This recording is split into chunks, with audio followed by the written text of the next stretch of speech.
Num 14, foi 13 de agosto de 1961, a Alemanha Oriental fechou a fronteira entre os setores leste e oeste da Berlim para impedir as tentativas de seus habitantes de fugir para o mundo ocidental e abandonar o paraíso socialista.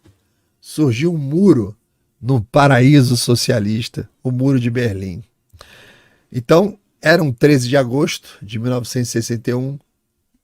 Vocês sabem que eu gosto de botar um drama na narração aqui, né? Então, sob escritor, né? Escritor contando história, vem o drama junto. Então, sob ali um véu de escuridão, em uma cidade que já estava dilacerada pela guerra e pela política, a Alemanha Oriental, com o apoio da União Soviética, iniciou uma das operações mais sombrias e emblemáticas da Guerra Fria: o fechamento abrupto da fronteira entre os setores leste e oeste de Berlim. Olha a imagem aí, tá vendo?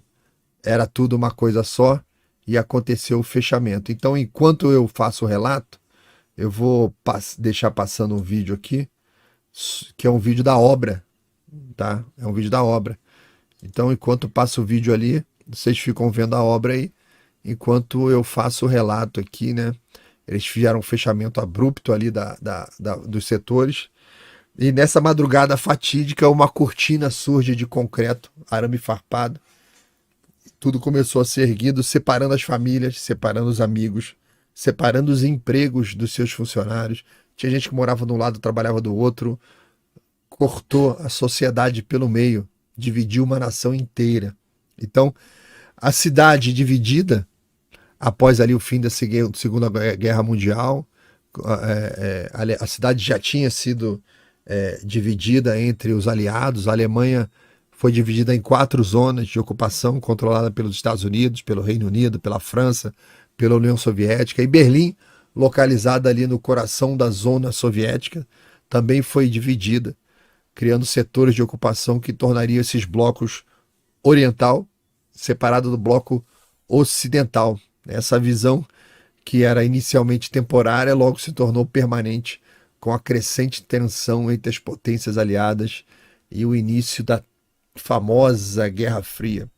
E ao longo da década de 50, a diferença entre os dois lados de Berlim acabou tornando-se cada vez mais evidente, né? Porque enquanto o Ocidente florescia sob um sistema capitalista, com apoio econômico, com plano Marshall e tal, o lado oriental, sob o controle soviético, enfrentava dificuldades econômicas terríveis, repressão política, censura, e o descontentamento do lado oriental crescia cada vez mais, e as tentativas de fuga para o Ocidente foram se intensificando. A capital, dividida, ela se tornou o principal ponto de fuga para todos aqueles, né, deixa eu dar um reload aqui, para todos aqueles que buscavam a liberdade e uma vida melhor ali no mundo ocidental, porque o socialismo, por incrível que pareça, não conseguia fornecer, né, essa tal vida melhor, era só do outro lado. Então,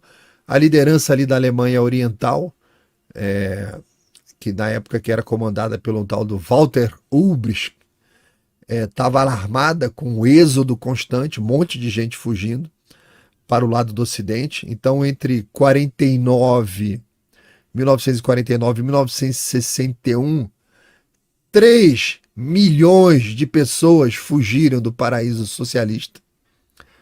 Fugiram da RDA, que era a República Democrática Alemã, democrática. 3 milhões de pessoas fugiram do paraíso socialista e eles foram da RDA para a RFA, que era a República Federal da Alemanha. Você vê, o alemão já sabia essa mumunha da palavra democrática. Não use essa palavra. Isso é furada. Então, você vê, o paraíso era tão bom que 3 milhões de pessoas fugiram, como você viu na imagem aí. O pessoal pulava da janela na cama elástica do outro lado ali, para conseguir fugir por algum prédio que fazia parte do muro, né? Qual foi a solução que o socialista deu para que as pessoas parassem de fugir daquele pesadelo? Botou um muro, para que as pessoas não fugissem mais. para o outro lado, né? Tão democrático nessas decisões. Tá? Então, essas 3 milhões de pessoas saindo através da Berlim ali foram perda para os comunistas, perdas humanas, econômicas, que ameaçavam a estabilidade. Claro, se você deixa a porta aberta, vaza todo mundo, né, cara? Ninguém é idiota. Vaza todo mundo, vai todo mundo embora, não volta mais. Então, o tal do Ulbricht decidiu, com o apoio de Moscou, que algo drástico deveria ser feito para estancar essa hemorragia populacional. Então, ali na noite de 12 para 3 de agosto de 61, as autoridades da Alemanha Oriental iniciaram em segredo uma operação militar e policial para fechar todas as fronteiras, todas as portinhas entre Berlim Oriental e Ocidental. Então surgiram ali soldados, policiais, surgiu do nada assim, um monte de trabalhadores que começaram a erguer essas barricadas de arame farpado e a bloquear as ruas, as ferrovias que ligavam os dois lados da cidade. Bloqueou tudo, trem, carro, tudo, tudo, tudo. A dramática construção do muro nessa manhã do dia 13 de agosto, quando os berlineses ali acordaram com uma tremenda realidade nova. Agora existia um muro separando os dois lados. E a pessoa falava, mas a minha mãe mora do outro lado, mas o meu trabalho é ali do outro lado. E agora? Agora você nunca mais vai ver sua mãe, você nunca mais vai ver ninguém. Acabou. Acabou. Paraíso é aqui. Você não tem nada que fazer do outro lado. Então, aqueles trabalhadores que cruzavam diariamente a fronteira, ia lá para o outro lado, onde estava o seu emprego, a sua renda, desempregado, totalmente impedido de fazer aquilo. Surgiu um tremendo desespero, tá? A incredulidade tomou conta do povo do lado oriental, né? Porque os que tomavam conhecimento da dimensão que era aquilo e a consequência daquilo, fechou a porta do seu bairro e você agora está numa cadeia com os piores elementos do mundo naquela cadeia. Então tá aqui a imagem, né, que a gente tinha mostrado, né, a separação dos setores. Então eles construíram, deixa eu pegar aqui, tem outras imagens para mostrar. Eles construíram torre de vigilância. Em poucos dias o arame farpado deu lugar a bloco de concreto. Surgiu como arame farpado, depois virou bloco de concreto e para a construção do próprio muro em si, o muro que inicialmente parecia ser apenas uma medida temporária. É igual a Carmen Lúcia falou, não gosto de censura, mas vai ser só temporária. As coisas temporárias do lado da esquerda são assim, né? Para sempre.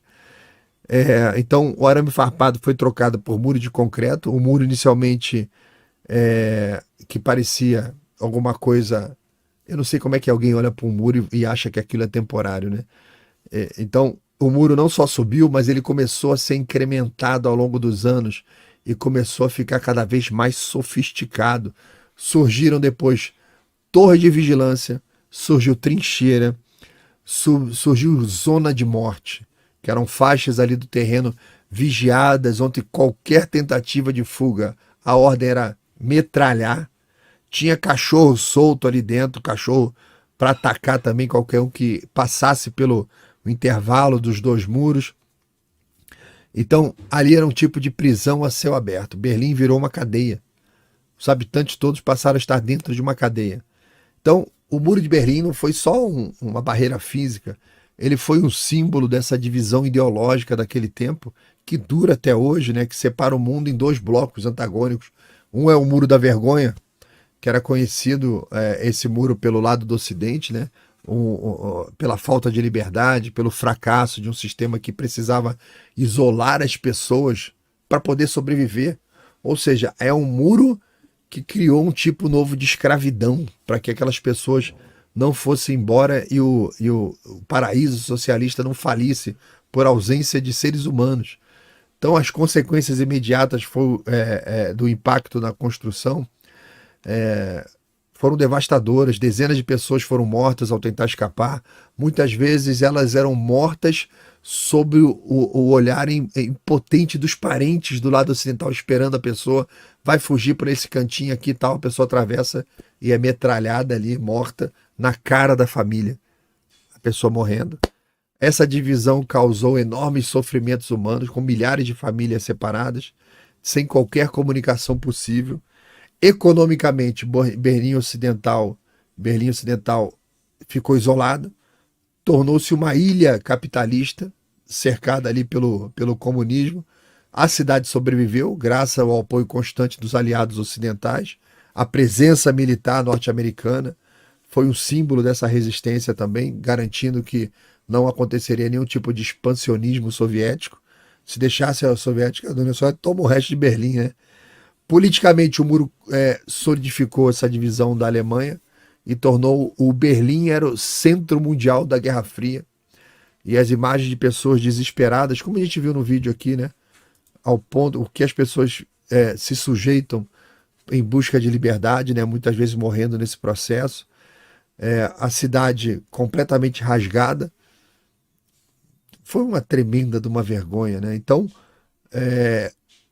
ali por volta dos anos de 1989, teve a derrubada dessa barreira. Não vou entrar no... A gente está falando só da construção, não vou entrar no contexto da derrubada, mas essa noite de 13 de agosto de 1961 vai ficar para sempre marcada aí na história como o início, tá, de uma das mais sombrias eras da história moderna, a era em que a liberdade foi sacrificada em nome do poder e a esperança foi temporariamente esmagada por concreto e arame farpado, mas no final a liberdade prevaleceu e o muro de Berlim caiu ali no início dos anos 90. Caiu de podre, como sempre caem os regimes socialistas, todos eles caem de podres, tá? Onde eles não conseguem mais se sustentar, mas sem um tremendo sofrimento humano.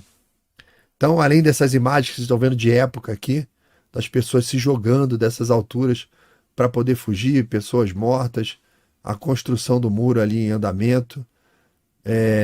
Temos algumas imagens aqui do muro, da toda a engenharia do muro, que tinham cães de guardas, carro-patrulha, controle. Com o tempo, com as tecnologias, lá no final dos anos 80, o muro já tinha metralhadoras automáticas com sensores para atirar em qualquer coisa que passasse por ali. Foi ficando cada vez mais moderna a repressão. Você passa por lá hoje, você tem vários homenagens aos que morreram nas tentativas de travessia. Vocês terem uma ideia, tem uma lista aqui das mortes no Muro de Berlim. Você encontra essa lista. Então tem aqui a nota, motivo da morte, essa primeira que morreu, né? A Ida Siekman. Ela morreu devido a ferimentos internos quando ela pulou da janela do seu apartamento na Bernauer Straße, a rua. Ela nasceu em 1902, morreu em 61, então ela tinha quase 60 anos de idade quando caiu lá do prédio para fugir, aos 56 anos, fugitiva, e por aí vai. Se você for ver a lista está aqui, é enorme. Todo mundo que morreu na travessia do Muro de Berlim, fuzilado, afogado, baleado, tudo quanto é jeito que você possa imaginar, até a última morte, onde o Winfried Freudenberg morreu num acidente de balão, tentando transpor o Muro de Berlim num balão, tentando ir para o outro lado. Tem um anterior baleado numa blitz, o outro pulou para fora do trem, baleado, morreu afogado. Tinha uma parte da travessia que tinha água, né? Baleado, por aí vai. Toda a história das mortes de cada um deles, tá? Tem os memoriais, tá tudo bem documentado, bem detalhado, desses monumentos à estupidez humana que só o socialismo consegue construir. E para a gente terminar, aqui uma imagem do Santuário de Fátima, em Portugal. Se você visitar o santuário hoje, existe um pedaço do muro de Berlim que foi doado e foi posto lá com uma placa para lembrar, né, que uma dos pedidos na aparição de Maria naquele local em Fátima foi: consagrem a Rússia ao Sagrado Coração de Maria. senão ela repetirá os seus erros pelo mundo. E repetiu. Então, está lá no Santuário de Fátima um pedaço do erro socialista como lembrança.